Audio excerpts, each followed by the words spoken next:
Mesdames, Mesdemoiselles et Messieurs, bonjour et bienvenue à Diaspora Show. Au sommaire de cette édition, il sera essentiellement question de littérature et de musique.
Impacté est le maître mot qui a guidé le week-end de la littérature à travers les éditions Argent Livre. L'événement s'est passé du côté de Roissy-Charles de Gaulle où plusieurs écrivains à travers cette maison d'édition qui a aujourd'hui pignon sur rue sur la place européenne de transformer cet hôtel, ce haut lieu, en un gigantesque mouvement de littérature.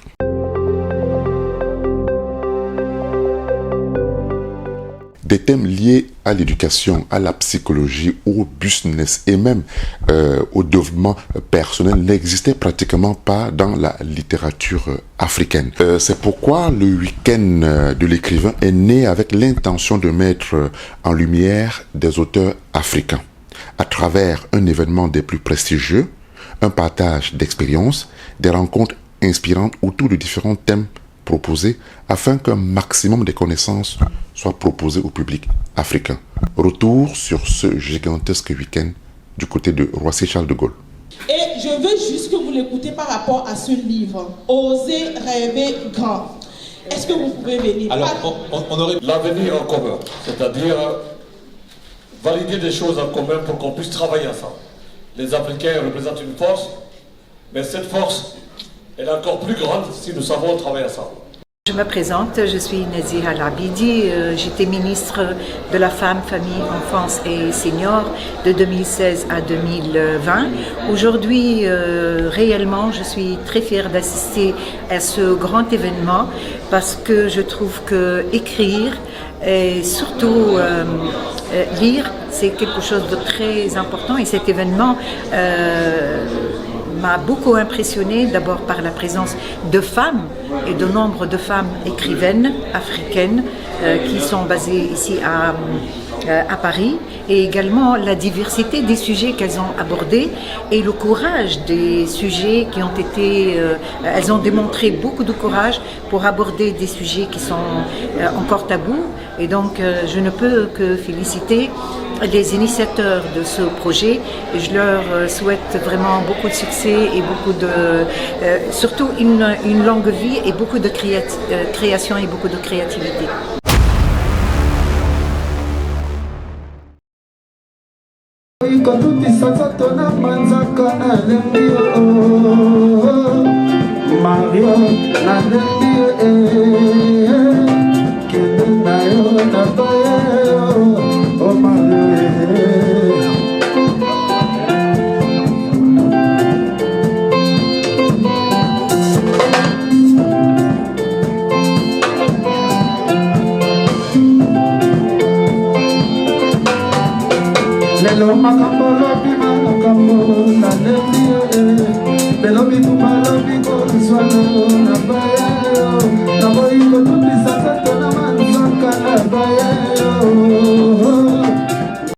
aussi révolutionnaire pour écrire un livre en 28 jours, top chrono. Pourquoi 28 jours?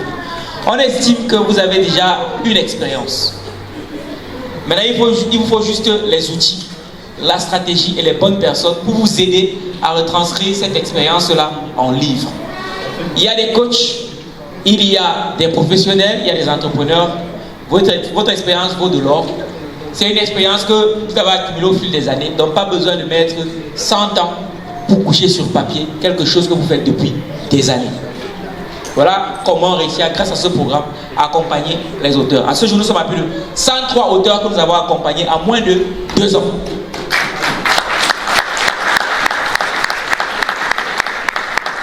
Au début, quand on en a parlé avec Luc, Judith, Herman, pour eux c'était un peu utopique.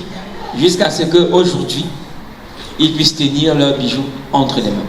Et c'est le début d'une aventure parce que un livre, vous l'écrivez une fois, mais il reste à vie. C'est une carte de visite. Vos livres iront dans des endroits où vous ne pourrez jamais vous rendre. Vos livres vous donneront accès à certains événements, à certains lieux dans lesquels vous n'aurez jamais rêvé vous présenter. Et pour les entrepreneurs, j'ai envie de vous dire que lorsque vous écrivez un livre, ça vous permet d'asseoir votre notoriété dans votre secteur d'activité. Et pour ceux qui... Est-ce qu'il y en a qui vendent des produits, des services à 1000 euros, 2000 euros, 3000 euros? Bon, vous savez que lorsque vous vendez des services qui sont un peu plus élevés que la normale, le vendre directement à un prospect froid, c'est très compliqué. Parce qu'il ne vous connaît pas. On achète chez celui qu'on connaît, là chez celui qui a le bon produit. On achète chez celui qu'on connaît et non celui qui a le bon produit. Et donc votre livre, qui est un avant-produit d'appel, vous permet déjà d'asseoir votre crédibilité auprès de votre lecteur. Moi j'ai eu des clients qui, après avoir lu l'un de mes livres, j'en ai écrit 3 à ce jour, tout de suite m'ont contacté, m'ont dit Valère, j'ai compris ce que tu fais, j'ai compris où tu veux aller, je suis prêt à travailler avec toi. Non pas parce que je suis le meilleur, mais parce qu'ils me font confiance. Donc sachez qu'un livre est très puissant. Les Américains l'ont compris depuis très longtemps. Voilà pourquoi l'industrie du livre aux États-Unis, c'est autre chose. Les Africains aiment bien bavarder, personne ne nous a empêché d'écrire. Aucun chef d'État ne nous a empêché d'écrire. Même la France ne nous a pas empêché d'écrire. Ça, c'est notre job. Ça, c'est le programme Plume de Guide. En fait, c'est une aventure. Ce n'est pas juste une formation. Non, c'est toute une aventure, c'est toute une expérience. Ceux qui sont présents ici aujourd'hui, ils peuvent en témoigner. Un peu comme c'est sur cette photo-là. Donc après la formation, on a le volet accompagnement. Après l'accompagnement, on a le volet édition, les éditions Argent Livre. Après l'édition, on a la publication. Et il y a un dicton chez nous qui dit qu'on ne vend pas la poule dans le sac. Pour être lu, il faut être vu. Voilà pourquoi après la publication, il y a ce qu'on appelle la communication. Et cet événement fait partie de la communication. Et ça ne va pas s'arrêter là parce qu'il y en a pour qui, pour la première fois, ils sont passés à la télé. Hein, Fatoumata? La première fois, elle est passée à la télé grâce à son livre et ça ne va pas s'arrêter là. Donc, la prochaine édition, on en organise une seule par an. La prochaine édition aura lieu en octobre et ça se tiendra dans ce lieu. Parce que, comme je vous ai dit, les auteurs sont des dieux et pour ça, on se doit de leur offrir un traitement de prestige. C'est au Mont Blanc, ça c'est un chalet qu'on a pris. Je pense que Nina Dotia de Lanoya sera avec nous.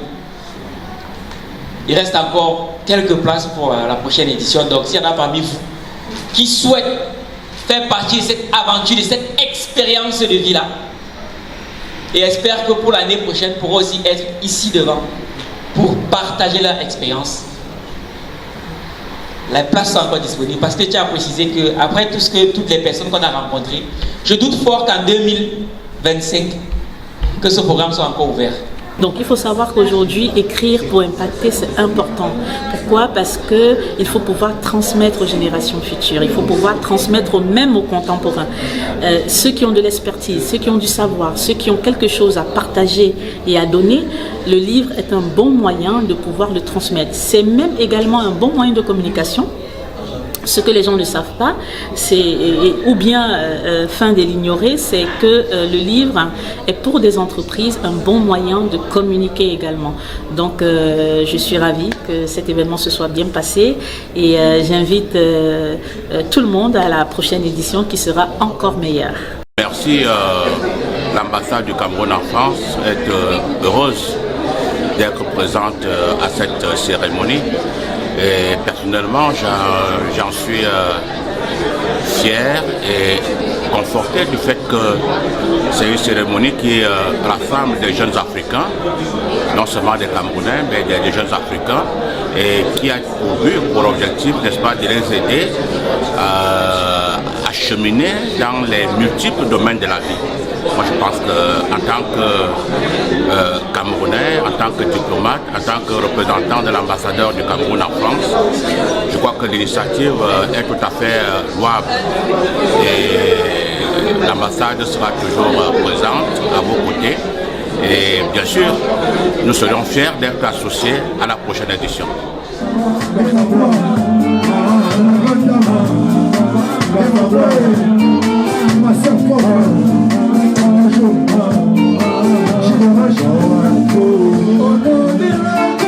La grande dame à Casablanca.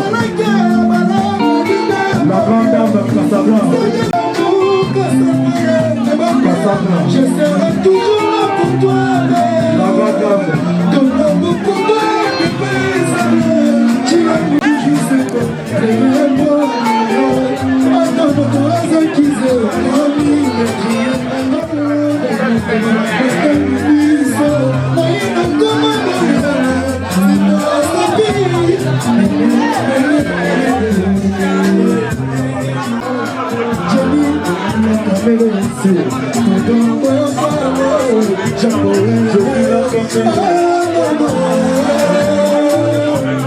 la vie toujours compliquée, la vie me demande quand ça pleure, tu es sur la vie. Je serai toujours là pour toi, ton amour pour toi, tu peux le fils de Paris, oh malade, toujours soif, très bien habillé.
Oh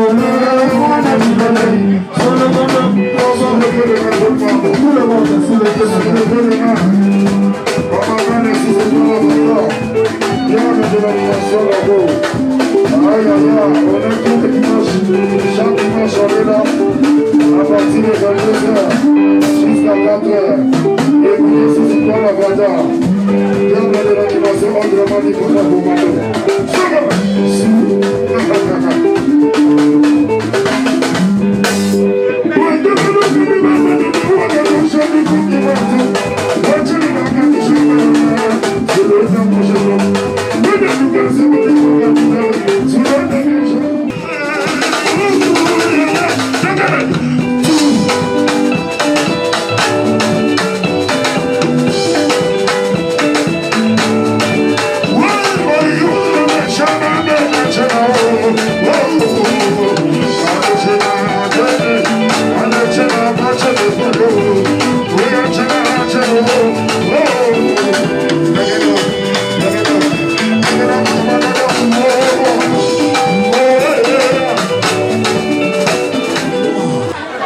Pour l'Afrique, mais il manque un lieu spécifique pour le Cameroun.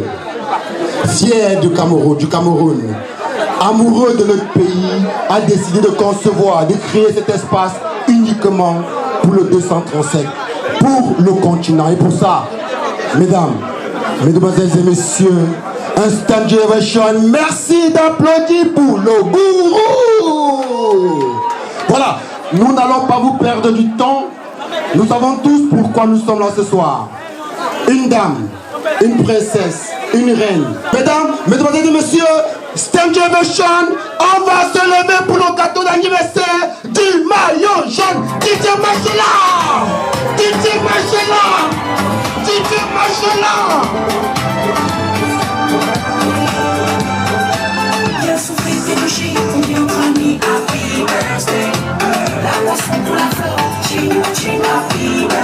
Sortez vos téléphones. Sortez vos téléphones. Sortez vos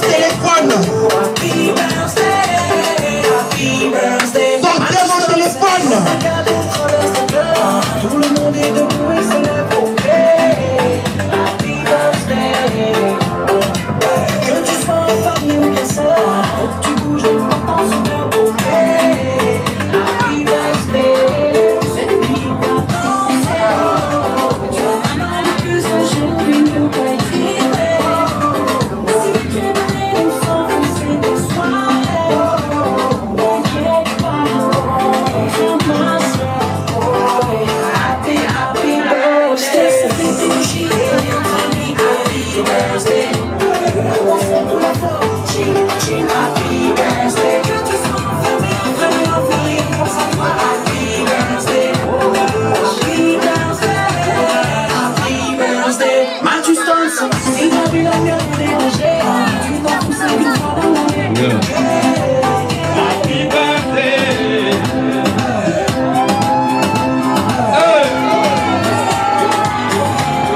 Le maillot jaune.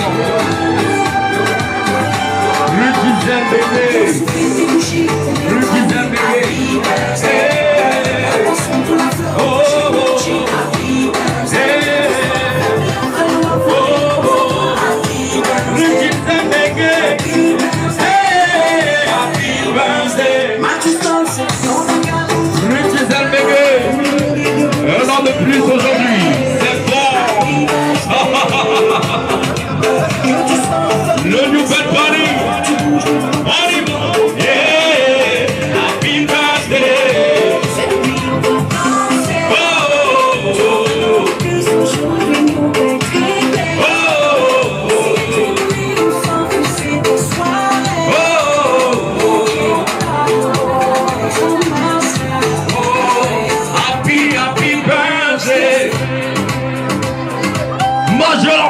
Fais-moi la magie.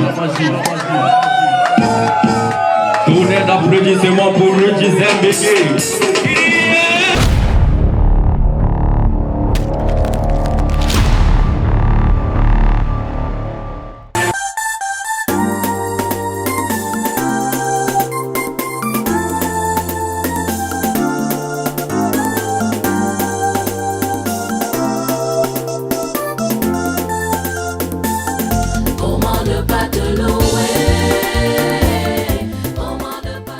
Comment ne pas te louer est une histoire d'amour entre Dieu et moi. En effet, à 13 ans, j'ai eu une maladie bizarre au Cameroun. Et un an après, sans prendre de médicaments, j'ai été guéri. Et je me suis dit, il faut dire merci à Dieu. J'ai vu le curé de ma paroisse, le père Richard Ebi, un Suisse. J'ai dit, mais comment je peux dire merci à Dieu, je ne paye pas d'argent? Il m'a dit, Aurélien, tu as un piano, essaie de composer un morceau pour Dieu. Alors j'ai tapé sur mon piano. Comment ne pas te louer est arrivé et les paroles sont venues après. Et j'ai fait un enregistrement à l'époque sauvage dans une cassette et j'ai partagé plusieurs cassettes en paroisse et ça s'est développé dans d'autres paroisses en Afrique et c'est comme ça que le chant est parti.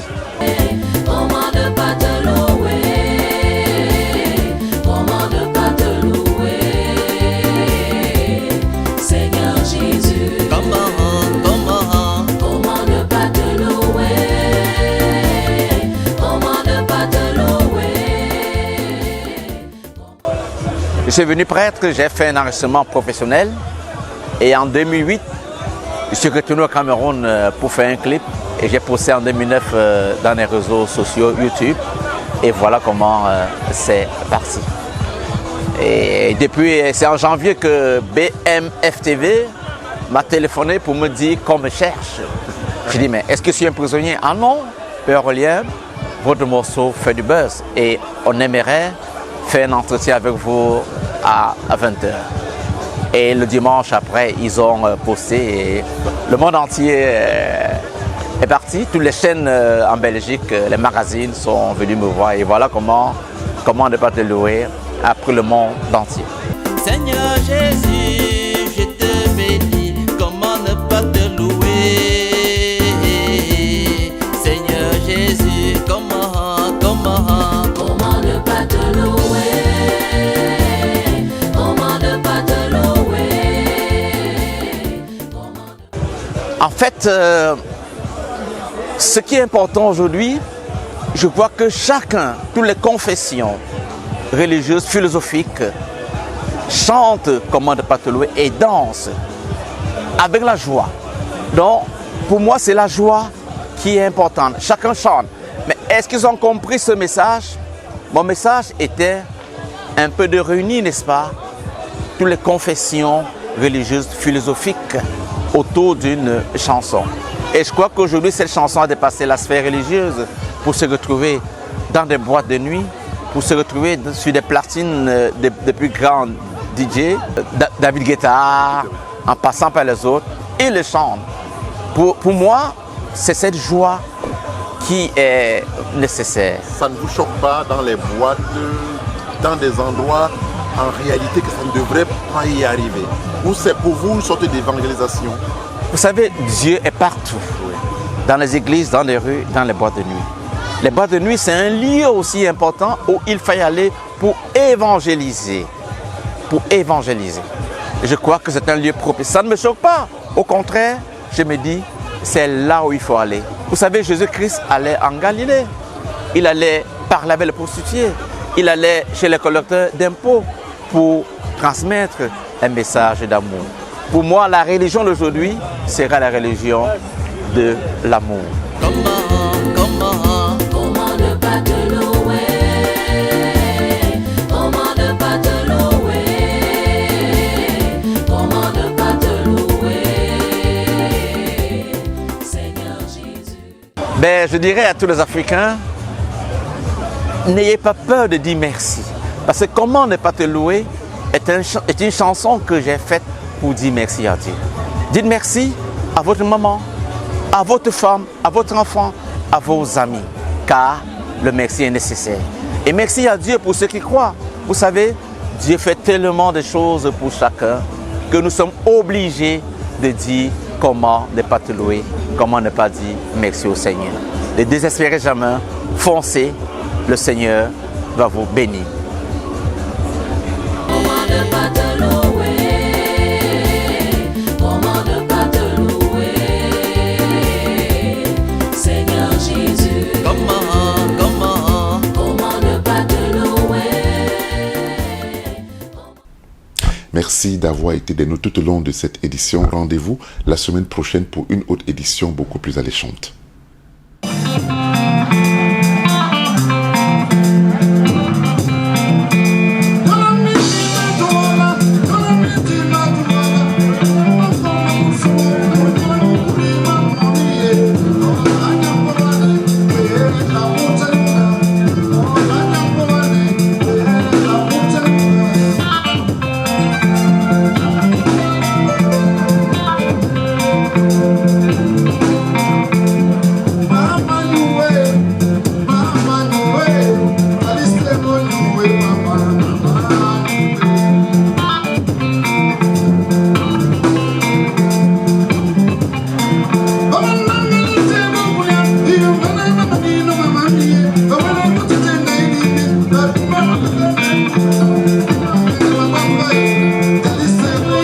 Mama, you way.